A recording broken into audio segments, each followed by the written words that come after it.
Long before Hitler rose to power, European intellectuals had been developing theories about human differences. During the 18th and 19th centuries, scientists and philosophers attempted to classify humanity into distinct races, often ranking them hierarchically. These early racial theorists, working in an era before modern genetics, made observations based on physical characteristics like skin color, skull measurements, and facial features. The Enlightenment, despite its emphasis on reason, produced thinkers who categorized humans into racial groups. French philosopher Arthur de Gobineau wrote an essay on inequality of the human races in the 1850s, arguing that the Aryan race was superior and that racial mixing led to civilizational decline. These ideas spread throughout Europe, finding particularly receptive audiences in Germany and Austria. Charles Darwin's theory of evolution, published in 1859, was quickly misapplied to human societies. Social Darwinism emerged as a distortion of evolutionary theory, suggesting that human races competed for survival just as animal species did. Proponents argued that stronger races would naturally dominate weaker ones, and that this process was not only inevitable but desirable for human progress. Herbert Spencer, a British philosopher, coined the phrase survival of the fittest and applied evolutionary concepts to societies. German intellectuals enthusiastically adopted these ideas, interpreting them to mean that nations and races were locked in eternal struggle where only the strongest would prevail. This created an intellectual framework where racial competition seemed scientifically justified. The term Aryan originally referred to ancient Indo-Iranian peoples who spoke related languages. European linguists in the 19th century studied these language families and began speculating about the people who spoke them. Through a series of intellectual leaps and misinterpretations, Aryan became associated with supposed master race of ancient conquerors. German nationalists became fascinated with the idea that they descended from these ancient Aryans. They imagined pure, noble people who had originated in Northern Europe, or even in mythical lands like Atlantis. This Aryan race was credited with creating all major civilizations: ancient Greece, Rome, India, and Persia. Any achievements of non-European peoples were explained away as the result of ancient Aryan influence or conquest. Germany entered World War I in 1914 with confidence and patriotic fervor. For years later, the nation faced crushing defeat. The German army had fought on foreign soil throughout the war, and many German civilians couldn't comprehend how their military had lost. No foreign armies occupied German territory, making the defeat seem inexplicable to ordinary citizens. The Treaty of Versailles, signed in 1919, imposed harsh terms on Germany. The nation lost territory, faced severe military restrictions, and was saddled with enormous reparation payments. Perhaps most painfully, Article 231, the War Guilt Clause, forced Germany to accept sole responsibility for causing the war. This created deep resentment and a sense of national humiliation that would fester for years. To explain the inexplicable defeat, many Germans embraced the Doxtasagen, or stab in the back myth. This conspiracy theory claimed that Germany's army had not been defeated on the battlefield, but had been betrayed from within. According to this narrative, socialists, communists, and especially Jews had undermined the war effort through strikes, protests, and defeatist propaganda. This myth provided a psychologically comforting explanation for defeat. Rather than accepting that Germany had been outfought and outproduced by the Allies, believers could maintain faith in German military prowess, while blaming internal enemies. The myth was factually groundless. The German military leadership had requested an armistice because they faced imminent collapse, but became widely accepted. The Weimar Republic, Germany's democratic government established after the war, faced crisis after crisis. Hyperinflation in 1923 destroyed the savings of the middle class. A worker's weekly wages might become worthless in days. People carried money in wheelbarrows to buy bread. Lifetime savings evaporated overnight. This economic trauma created desperate search for explanations and solutions. The Great Depression, beginning in 1929, hit Germany particularly hard. Unemployment soared to over 30%. Desperate poverty became widespread. Democratic institutions seemed incapable of addressing the crisis. In this atmosphere of desperation and fear, extremist parties offering simple explanations and radical solutions gained support. Adolf Hitler's ideology, outlined in his book Mein Kampf, My Struggle, written in 1925, placed race at the center of history and politics. Hitler believed that all of human history could be understood as a struggle between races for survival and dominance. In this Darwinian nightmare, only the strongest races would survive, and compassion or cooperation between races was a dangerous weakness. Hitler identified the Aryan race, by which he meant Germanic peoples, as the creators of all culture and civilization. In his view, Aryans possessed unique qualities of creativity, organizational ability, and idealism that distinguished them from all other peoples. He claimed that every significant human achievement, from ancient architecture to modern technology, ultimately derived from Aryan genius. Nazi ideology constructed an elaborate racial hierarchy with Aryans at the top and various groups ranked below. Immediately beneath Germans were other Nordic peoples, Scandinavians, Dutch, and English. Southern Europeans occupied a lower tier, followed by Slavic peoples of Eastern Europe, who Nazis considered racially inferior, though still European. Non-Europeans ranked lower in the pseudoscientific ranking. Africans and other colonized peoples were deemed racially backward. But the Nazis reserved special hatred for Jews, who occupied a unique position in their ideology, not simply as an inferior race, but as an active threat to Aryan purity and civilization. The Nazis claimed scientific authority for their racial beliefs. They established institutes for racial research and employed anthropologists, biologists, and physicians to provide academic credentials for their ideology. These so-called scientists measured skulls, cataloged physical features, and produced elaborate racial classifications. Eugenics, the pseudoscientific belief that humanity could be improved through selective breeding, provided another pillar of Nazi racial ideology. Eugenics movements existed in many countries during this period, including the United States. But the Nazis took these ideas to horrific extremes. They implemented programs to sterilize people deemed genetically unfit, and eventually moved to systematic murder of those considered life unworthy of life. Jews occupied a special place in Nazi demonology. Hitler portrayed Jews not simply as racially inferior, but as an active, malevolent force working to destroy Aryan civilization. He claimed Jews controlled international finance, spread communism, corrupted culture through modernist art and literature, and promoted racial mixing to weaken other peoples. This anti-Semitic conspiracy theory drew on centuries of European prejudice against Jews, but intensified and radicalized it.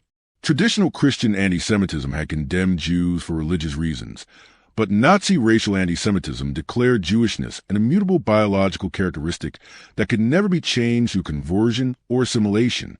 This made Nazi antisemitism far more dangerous and ultimately genocidal. Joseph Goebbels, as Minister of Propaganda, orchestrated a comprehensive campaign to instill Nazi racial ideology into every aspect of German life. The regime controlled newspapers, radio broadcasts, films, and publishing. This monopoly on information meant Germans received constant reinforcement of Nazi racial messages, while alternative viewpoints were suppressed. Goebbels understood that effective propaganda must be simple, emotional, and repetitive. Rather than complex arguments, Nazi propaganda relied on striking images, memorable slogans, and emotional appeals. The swastika, the Hitler salute, and mass rallies created powerful visual and emotional experiences that bypassed rational analysis. The Nazis recognized that shaping young minds was crucial to long-term success. They reformed the education system to emphasize racial ideology from elementary school onward. Textbooks were rewritten to include racial content in every subject. Mathematics problems might calculate the cost of caring for disabled people. Biology classes taught racial classification. History lessons portrayed German history as a racial struggle. The Hitler Youth and League of German Girls enrolled millions of young people in organizations that combined outdoor activities, military-style discipline, and ideological instruction. Children learned to identify different racial types, memorize Nazi racial theory, and participate in activities designed to build racial consciousness and loyalty to the Nazi state. Nazi propaganda relied heavily on visual imagery to communicate racial messages. Posters, films, and exhibitions portrayed Aryans as strong, beautiful, healthy, and heroic, typically shown as blonde, blue-eyed, athletic figures in heroic poses. These idealized images reinforce the idea that Germans belong to superior physical type. Conversely, Jews and others deemed inferior were systematically dehumanized through caricature and distortion. The notorious film The Eternal Jew portrayed Jews as diseased rats spreading corruption. Newspaper cartoons exaggerated facial features to make Jews appear monstrous or subhuman. This visual dehumanization made it psychologically easier for Germans to accept discriminatory policies and eventually mass murder. The Nazis understood that many Germans respected scientific and medical authority. They therefore recruited doctors, scientists, and academics to provide expert validation for racial policies. Physicians implemented forced sterilization programs. Anthropologists certified racial classifications. Psychiatrists selected disabled patients for murder in the euthanasia program.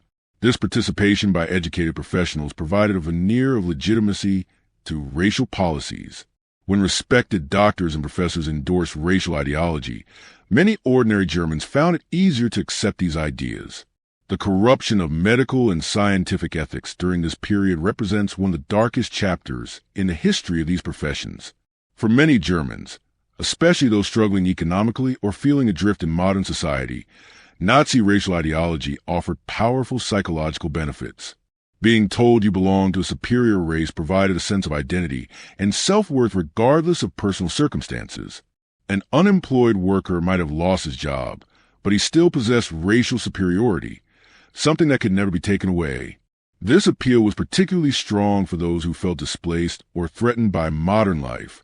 The Weimar Republic's social freedom, cultural experimentation, and democratic chaos unsettled many traditional Germans. Nazi ideology offered clear identities, rigid hierarchies, and simple explanations for complex problems. It promised to restore Germany to imagined past glory. Human psychology often seeks simple explanations for misfortune and clear targets for blame. Germany's post-war troubles, economic collapse, political instability, perceived cultural decay, demanded explanation. Nazi racial ideology provided a comprehensive answer. Jews and other racial enemies had caused these problems. This scapegoating served multiple psychological functions. It absolved Germans of responsibility for their nation's problems. It transformed complex economic and political issues into a simple story of racial conflict. It channeled anger and frustration toward specific targets, and it suggested a solution. Eliminating racial enemies would restore German greatness. As Nazi ideology became dominant, social pressure to conform became intense. Those who questioned racial ideology faced ostracism, job loss, or worse. Conversely, those who enthusiastically embraced Nazi beliefs gained social approval and potential advancement. This created powerful incentives for public compliance, even among those who privately harbored doubts. Psychologists have documented how social pressure can lead people to publicly endorse beliefs they privately question. The famous Asch conformity experiments, conducted after the war, demonstrated how individuals would give obviously wrong answers to simple questions if surrounded by people giving those wrong answers. Nazi Germany represented conformity pressure on a societal scale. The most extreme Nazi policies, systematic genocide, were not implemented immediately. The regime moved gradually, testing each step and acclimating the population to increasingly radical measures. This incremental progression made each new escalation seem less shocking. The process began with propaganda and social discrimination, moved to legal restrictions and economic boycotts, then forced emigration, then ghettoization, and finally systematic murder. At each stage, those who had accepted previous measures found it psychologically easier to accept the next step. By the time the final solution began, millions of Germans had been desensitized to increasingly extreme anti-Semitic policies. In 1935, the Nazi regime codified racial ideology into law with the Nuremberg Laws. These laws defined who counted as Jewish based on ancestry rather than religion, stripped Jews of German citizenship, and prohibited marriage and sexual relations between Jews and those of German blood. These laws provided a pseudo-legal framework for systematic discrimination. The laws required Germans to prove their racial ancestry. Genealogical research became crucial, and those who could document pure Aryan ancestry received certificates. This bureaucratic process normalized racial classification and made Germans complicit in the system by requiring their participation in documenting racial identity. The Nazi regime implemented eugenics programs aimed at improving the supposed racial quality of the German people. The law for prevention of genetically diseased offspring, passed in 1933, mandated forced sterilization of people with conditions deemed hereditary, including mental illness, physical disabilities, alcoholism, and other conditions. Approximately 400,000 people were sterilized under this program. The logic was grimly consistent with Nazi racial ideology. The Aryan race must be protected from genetic contamination. Those deemed genetically unfit, even if ethnically German, threatened racial purity. This program also served as a stepping stone to more extreme policies, including the murder of disabled people in the so-called euthanasia program. Nazi ideology held that the superior Aryan race needed Lebensraum, living space, to thrive and multiply. Hitler believed Germany must expand eastward, conquering territory from the supposedly inferior Slavic peoples. This concept directly led to World War II and the genocidal occupation policies in Eastern Europe. The invasion of Poland and the Soviet Union were not merely military campaigns, but racial ideological projects. Nazi planners envisioned depopulating vast areas through murder and forced deportation, replacing Slavic inhabitants with German settlers. Millions of civilians died in pursuit of this racial territorial vision, demonstrating how Nazi racial ideology directly translated into genocidal policy. The ultimate expression of Nazi racial ideology was the Holocaust, the systematic murder of 6 million Jews, along with millions of others deemed racially or socially undesirable. This genocide represented Nazi racial ideology taken to its logical, horrific conclusion. The Holocaust required massive organizational effort, technological resources, and the participation or acquiescence of millions of Germans and their collaborators. The fact that Nazi racial ideology could motivate or justify such evil demonstrates the deadly power of pseudoscientific racism combined with totalitarian state power. Understanding why Germans believed in racial superiority requires recognizing the comprehensiveness of Nazi indoctrination. From schools to workplaces, from radio broadcasts to local Nazi party meetings, Germans received constant reinforcement of racial ideology. Dissenting voices were silenced through censorship, intimidation, and violence. In such an environment, independent critical thinking becomes extremely difficult. When every source of information confirms the same messages, when questioning those messages brings punishment, and when everyone around you appears to believe them, maintaining skepticism requires extraordinary courage and independent judgment. Research on obedience and conformity conducted after World War II, including Stanley Milgram's famous experiments, revealed disturbing truths about human behavior. Ordinary people, when ordered by authority figures, proved willing to inflict pain on others. When surrounded by peers doing likewise, compliance increased further.